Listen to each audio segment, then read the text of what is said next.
Assalamualaikum warahmatullahi wabarakatuh. Waalaikumsalam warahmatullahi wabarakatuh. Perkenalkan, kami dari kelompok 3. Di sini kami akan mempresentasikan diskusi kami mengenai protein dan asam amino. Mohon maaf, ini judulnya salah ya guys. Yang benar itu protein dan asam amino, bukan karbohidrat lemak. Di sini kami yang beranggotakan Ismi Mulyana Sari, Mela Saptaning Tias, Nur Aini, Putri Estiana Anggraini, Kiki Milata Ilahina, dan Wisela Aji Meliana. Selanjutnya, Mbak.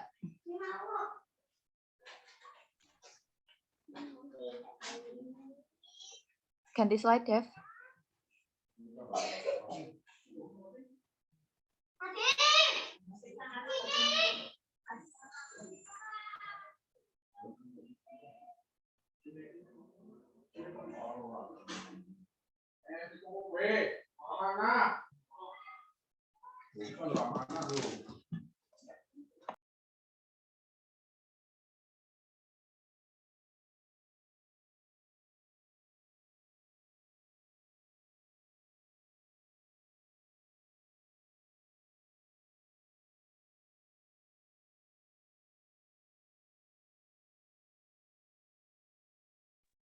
Udah connect belum ya? Belum. Belum, Dev. Ini udah connect tapi udah di set kedua.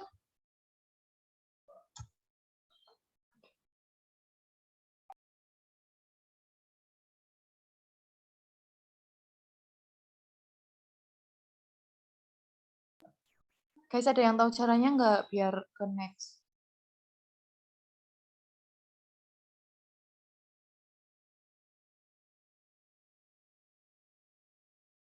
Oh iya, udah, Dev. Lanjut ya, guys. Di sini saya akan menjelaskan mengenai pengertian protein.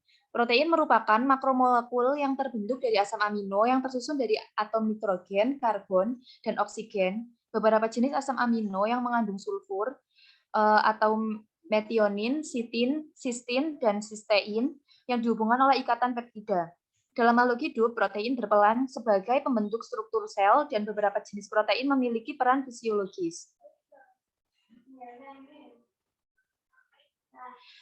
Yang selanjutnya, pengertian asam amino. Asam amino merupakan salah satu dari 20 jenis monomer yang paling umum digunakan dalam pembentukan protein. Pada umumnya, asam amino larut dalam air dan tidak larut dalam pelarut organik nonpolar seperti ether, aseton, dan kloroform. Asam amino ini memiliki sifat yang berbeda dengan asam karboksilat maupun dengan sifat amina. Asam karboksilat alifatik maupun aromatik yang terdiri dari atas beberapa atom karbon umumnya kurang larut dalam air tetapi larut dalam pelarut organik. Demikian pula, amina umumnya tidak larut dalam air tetapi larut dalam pelarut organik.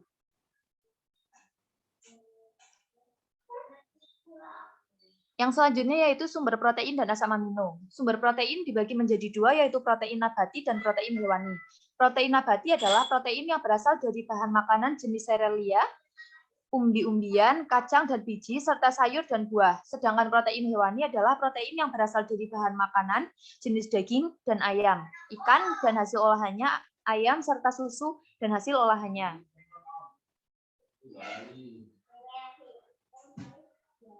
Selanjutnya akan dibacakan oleh Kiki.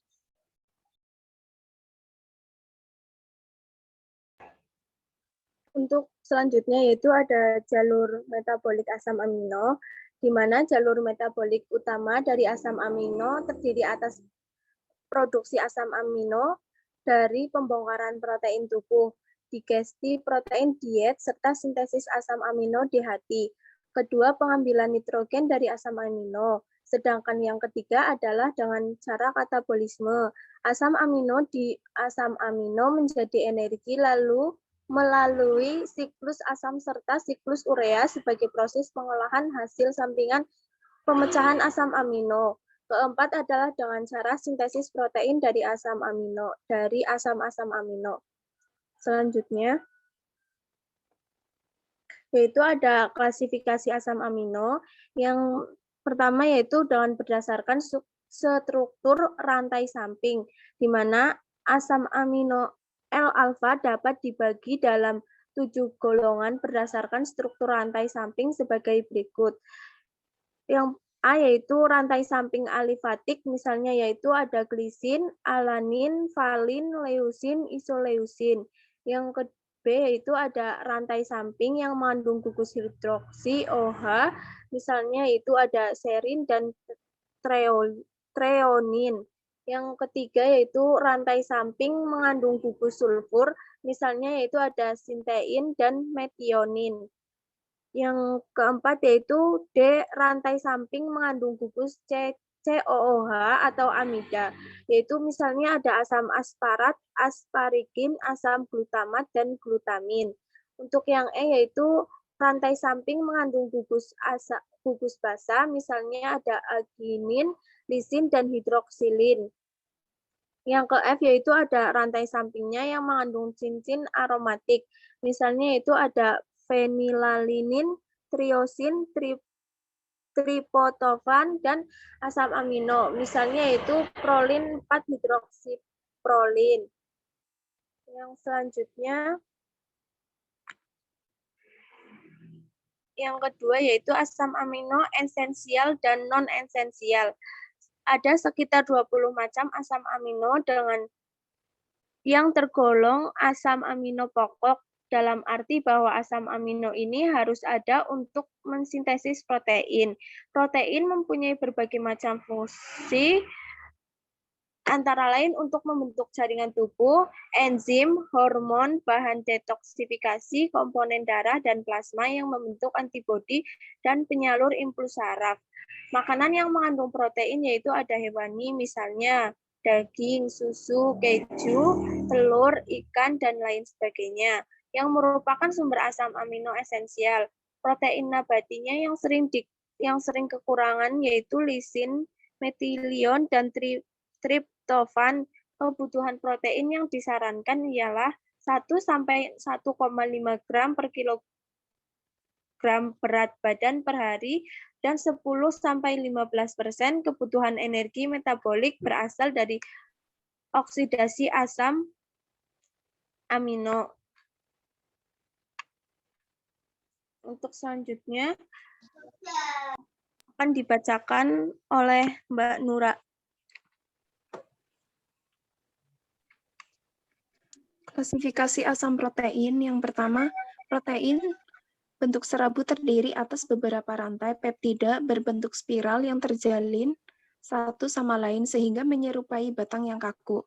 Karakteristik protein berbentuk serabut adalah rendahnya daya larut, mempunyai kekuatan mekanis yang tinggi, dan terhadap enzim pencernaan. Protein ini terdapat dalam unsur-unsur struktur tubuh. Kolagen merupakan protein utama jaringan ikat. Kolagen tidak larut di air, mudah berubah menjadi gelatin bila direbus dalam air. Asam encer atau alkali. Sebanyak 30% total manusia adalah kolagen. Yang kedua, protein globular.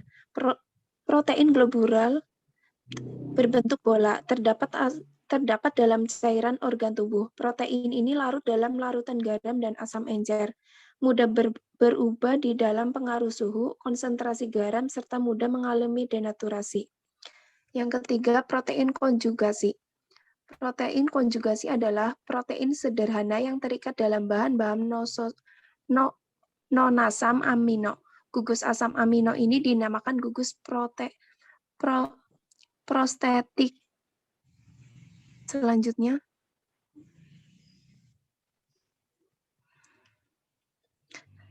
tanda gejala KEP. Pada rambut terdapat tanda-tanda kurang bercahaya, rambut kusam dan kering, rambut tipis dan jarang, rambut kurang kuat atau mudah putus. Sementara tanda-tanda pada wajah diantaranya terjadi penurunan pigmen, wajah menonjol keluar. Tanda-tanda pada mata antara lain pada selaput mata pucat, keratomalasia, keadaan permukaan halus atau keseluruhan bagian tebal atau keseluruhan kornea, agular papebritis. Tanda-tanda pada lidah, edema pada lidah, lidah mentah atau scarlet, atrofi papila. Selanjutnya,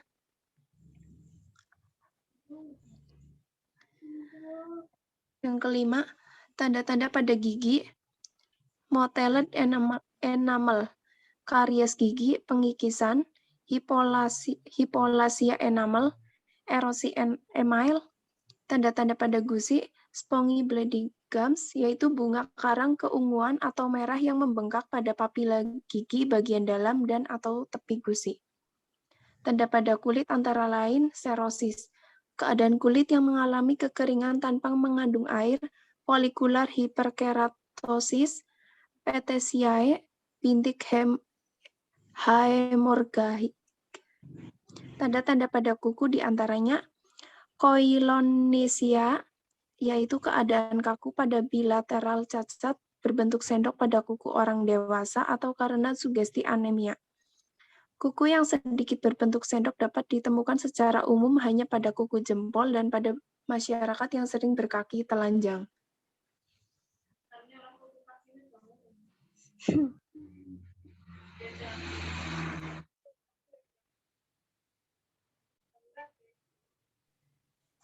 Sekian presentasi dari kelompok kami. Sekian presentasi dari kelompok kami. Mohon maaf apabila ada kekurangan. Kami akan membuka sesi tanya jawab. Adakah yang ingin bertanya?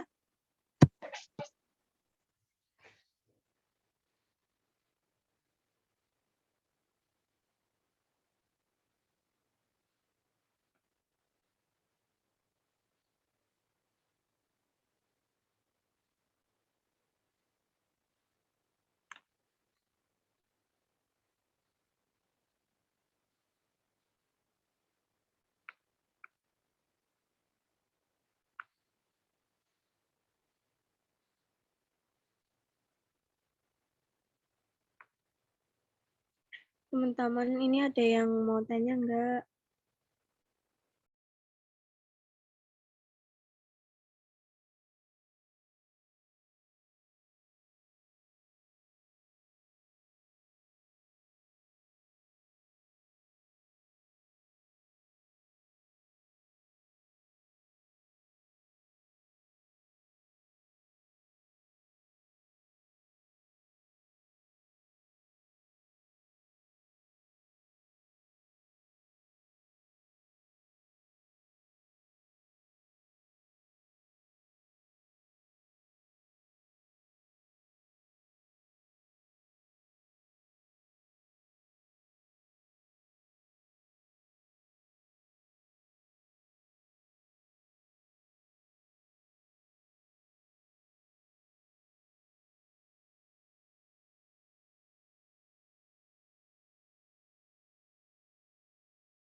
Saya Norma Devita ingin bertanya.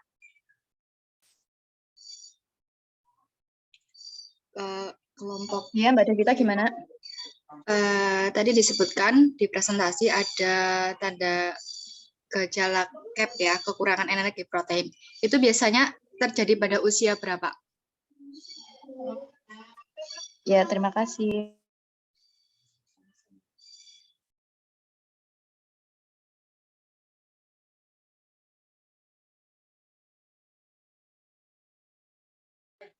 Izin menjawab ya Mbak Devita. Biasanya kekurangan energi protein itu terjadi pada wanita usia subur sekitar 15-45 tahun. Kemudian selain pada itu juga bisa pada ibu hamil. Kemudian kekurangan energi kronis juga umum terjadi pada anak dalam masa pertumbuhan, terutama pada masyarakat yang berpenghasilan rendah. Seperti itu, Mbak. Nggih, makasih.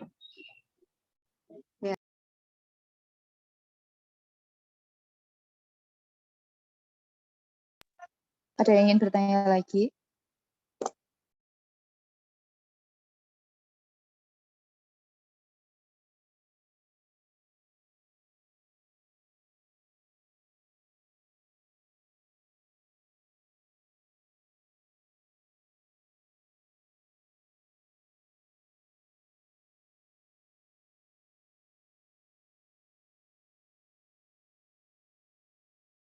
Jika tidak ada yang ingin bertanya lagi, maka akan kami tutup presentasinya. Nggak ada yang ingin bertanya lagi? Sudah cukup, Mbak. Saya izin bertanya, Mbak Putri.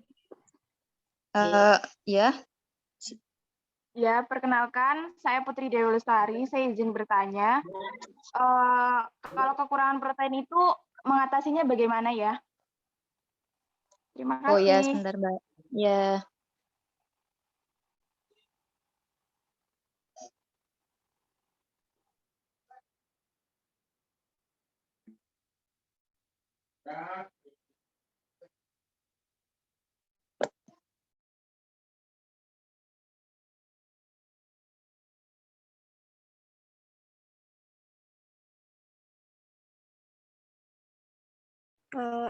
Mbak Putri izin menjawab ya. Ini kalau misal ada mau monggo ditambahin ya, Mbak. Ini kan kekurangan ini ya, Mbak. Ini konsumsi banyak protein lagi, misalnya kayak telur, susu, daging sapi, kayak gitu, kayak kacang tanah, dan jangan lupa juga minum suplemen penambah protein, kayak gitu.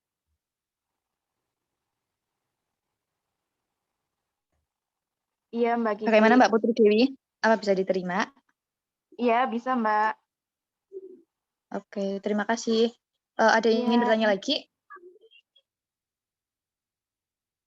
Jika tidak ada, akan kami tutup. Terima kasih atas perhatiannya. Mohon maaf apabila terdapat banyak kesalahan dan kekurangan. Sekian presentasi dari kelompok kami. Wassalamualaikum warahmatullahi wabarakatuh. Waalaikumsalam warahmatullahi wabarakatuh.